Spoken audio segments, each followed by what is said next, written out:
जोहार हज़ारीबाग में फैज़ अनवर आप देख रहे हैं। जोहार हज़ारीबाग विधानसभा सत्र शुरू हुआ आज से, लेकिन मेरे साथ यहाँ पे बड़का गांव के पूर्व मंत्री विधायक कह सकते हैं आप योगेंद्र साहू जी हैं। और बड़का गांव में बहुत कुछ मामला चल रहा था, उसके बारे में जानेंगे।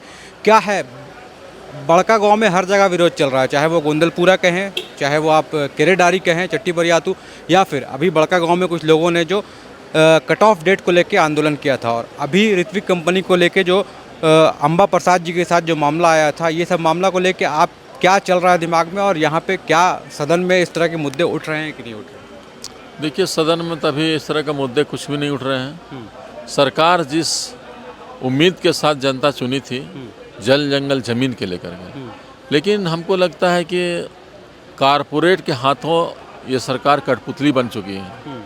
पिछले बार माननीय मुख्यमंत्री का स्पष्ट विधानसभा में आया था, उन्होंने घोषणा किया था एल एक्ट और सीबी एक्ट नहीं चलेगा, चलेगा अब RFCT LLR एक्ट 2013 कानून, वो भी धरातल पर नहीं आया। उन्होंने कहा था कि विस्थापन आयोग का गठन करेंगे, वो भी नहीं हो पाया। जनता करा रही है, खास करके बड़का गांव विधानसभा क्षेत्र, चाहे पतरातू हो, बड़का गांव, गोंदलपुरा का मामला हो, त्रिवेणी का मामला हो, कट ऑफ डेट का मामला हो, अडानी का मामला हो, जमीन भूअर्जन का मामला हो, या वहाँ चट्टी बरियातों में कोल खनन परियोजना का मामला हो। वहाँ पर है कि निजी रास्ता से कोल ट्रांसपोर्टिंग हो रहा है, उसके बाद रैयतों का ज़मीन जबरन छीन करके रोड बना दिया जा रहा है और उस रोड से निकाला जा रहा है कोयला। दूसरा चीज़ है कि 1 तारीख को मेरा पूरा फैक्ट्री को डिमोनेशन कर दिया गया, जमींदोज कर दिया गया इंडस्ट्रीज को, और उसका जो है कंपनसेशन जो है एस्टीमेट बनाया गया मामूली ईंटा भट्ठा का, और उसको भट्ठा नाम दे दिया गया मामूली, जबकि वो किस चीज़ का फैक्ट्री था? वो सिरामिक फैक्ट्री था, लक्ष्मण सिरामिक एंड मिनरल। उसमें 1400 टेम्परेचर से फायर ब्रिक्स का ईंटा बनता है। जो स्टील प्लांट में उसमें लोहा दौड़ता है, वो ईंटा बनता है। उसका ईंटा का 300 रुपया से लेकर 500 रुपये तक, 1000 रुपये तक ये दाम रहता है। और उसके बाद उसका कलसाइन फायर क्ले जो है वो 10,000 रुपये टन बिकता है। बॉक्साइड उसमें पकाते थे, वो 20,000 रुपये टन बिकता था। वो 50 साल तक अभी हम उससे अर्न करते। और वो जो है डेमोनेशन बिना मुआवजा का, बिना कंपनसेशन का, बिना रिहेबिलिटेशन का, ये सब बिना वार्ता का, बिना मेरी उपस्थिति का डेमोनेशन करके एकदम लूटने जैसा तो ये ऐसा क्यों हो रहा है? क्योंकि आप लोग भी तो रहे काफ़ी साल, लगभग 15 साल आप लोग रहे, आप रहे, आपकी पत्नी रही, और फिर अम्बा जी रही, तो क्यों नहीं व्यवस्थित हो पाया बड़का गांव का पूरा मामला? व्यवस्थित इसलिए नहीं हो पाया कि वहाँ पर उस समय बीजेपी की सरकार थी। बीजेपी की सरकार में हम लोग काफ़ी आंदोलन किए, जिसका इम्पैक्ट भी मिला। 5 लाख से 25 लाख रुपया भी रेट वहाँ पर ही बढ़वाए हम लोग काम किए। जो आंदोलन आप लोगों ने किया उससे मुआवजा का रेट बढ़ा जी, 5 लाख से 15 लाख हुआ। हमने कराया 15 से 20, निर्मला देवी कराई 20 से 25, अंबा प्रसाद कराई। तो इस तरह से हम लोग संघर्ष करते रहे। लेकिन अबर तो हद हो गई कि 400 पुलिस वहाँ पर जाती है, रात को आतंकवादियों को जैसा व्यवहार करती है, दरवाजा तोड़ती है, मारती है, पीटती है। सब हमारे कांग्रेस के कार्यकर्ता को पीटती है और मतलब थाना ले जाती है। मेरा इनोवा का चाबी था, वो ले गया, ड्राइवर को थाना में ले गया। हमारी पत्नी निर्मला देवी जो पूर्व विधायक है, उसका ड्राइवर को ले गया, उसका चाबी ले गया, थाना में बंद रखा, चाबी अभी तक नहीं मिला है। सारा गांव का टोटल मोबाइल ले लिया गया, जिसके हाथ में पैसा होता था पैसा भी छीन लिया गया। पुलिस का तांडव एक तरह से होता है ना कि तांडव जैसा एकदम किया गया। तो ये कंपनी वाला जो ऋत्विक कंपनी का मालिक बीजेपी के सांसद हैं हैदराबाद से, जो एक धमकी भरा कॉल आया था, लेकिन फिर उनके जो मैनेजर हैं उन्होंने खंडन किया था कि भाई धमकी तो ये लोग शुरू से देते आ रहे हैं। अच्छा, ये गलत है। आप मेरा फैक्ट्री डोमिनेशन कीजिएगा बिना मुआवजा दिए हुए, और उसके बाद जो है सो आप मेरा वहाँ पर कंस्ट्रक्शन का काम कीजिएगा, माइनिंग कीजिएगा, दूसरे का घर उजाड़ करके आप वहाँ स्मूथली काम कीजिएगा। ये दो तरफा ये न्याय नहीं है। लेकिन सबसे बड़ा चीज़ विडम्बना ये है कि 1 तारीख को हमने FIR लिख के दिया। मशीन 4 गो पोकलेन चैन वाला चल रहा था, उसको जो है एक मशीन को जब्त किया, और उसके बाद हम थानेदार को जब FIR लिख करके दिए तो थानेदार FIR नहीं किया, अभी तक FIR नहीं हुआ। हमने SP को रजिस्ट्री किया और IG को रजिस्ट्री किया कि आप इसको FIR लॉन्च कराए, वो भी नहीं हुआ।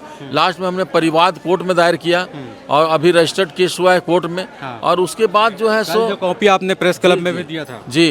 तो वो जो है सो मतलब रजिस्टर्ड केस हुआ, उसका 4 तारीख को डेट है, उसमें हम लोग गवाही देंगे।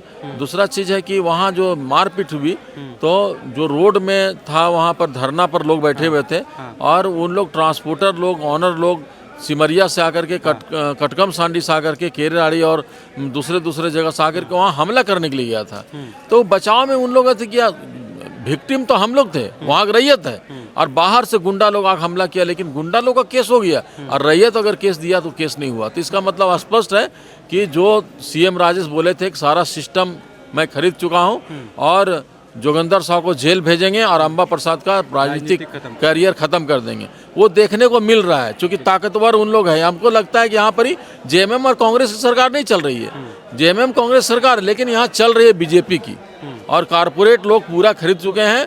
यहाँ सारा तंत्र बोलता है डीजीपी को पैसा दिए 5 करोड़, तो कभी बोलता है सीएम को पैसा दिए 5 करोड़। तो कितना इसका जांच, हम तो चाहेंगे कि इसका जांच हो, न्यायिक जांच करावे। तो कैसे इसको करेगी? जैसे एक और मामला वहाँ चल रहा है कट ऑफ डेट वाला, आपको क्या लगता है ये कट ऑफ डेट बढ़ना चाहिए क्या होना? बहुत बड़ा इशू है, कट ऑफ डेट का इशू बहुत बड़ा है, रैयतों का उसके है। अब रह गया कि आज आप उसको नौकरी करा पीछे लेकर कट ऑफ डेट लीजिएगा तो उचित नहीं है। इधर अडानी का मामला है, वहाँ भी पुलिस गई थी 400-500, वहाँ भी मारपीट किए, हरली में, गोंदलपुरा में, अम्बाजीत में, मोहगाय में, और फिर 5-6 को जेल भेज दिया, निर्दोष लोग, रैयत लोग को।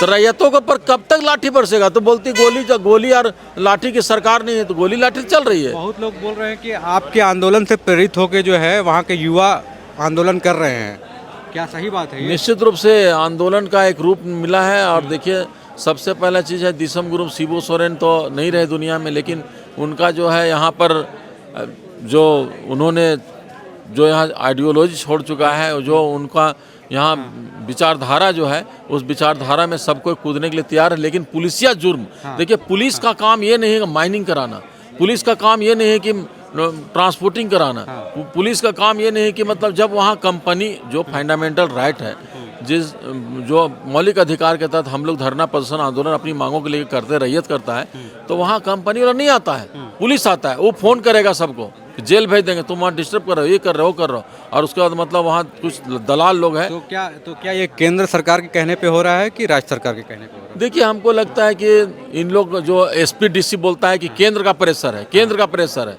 राज्य का प्रेशर है, तो हमारा कहने कि राज्य को तो जनता को कुचल दोगे, जमीन छीन लोगे जबरदस्ती बिना कंपनसेशन का। आप RFCTLR एक्ट 2013 कानून के तहत स्थानीय दर से 4 गुना रेट क्यों नहीं देते हो, जो कि मुख्यमंत्री घोषणा किए थे? तो घोषणा का भी कुछ नहीं हुआ। दूसरा चीज़ है कि आप विस्थापन आयोग का भी कुछ नहीं हुआ, तो जनता ठगी हुई महसूस कर रही है। जनता, झारखंड जल रहा है, लेकिन ये अभी सबको, सरकार को नहीं समझ में आ रहा है। दूसरे को प्लॉट तैयार करने का मौका दे रहा है, दूसरे दल के लोग जो है प्लॉट तैयार कर रहे हैं। बहुत बहुत धन्यवाद आपका। बड़का गांव के मुद्दे पे खुल के बात रख रहे थे पूर्व मंत्री योगेंद्र साहू जी।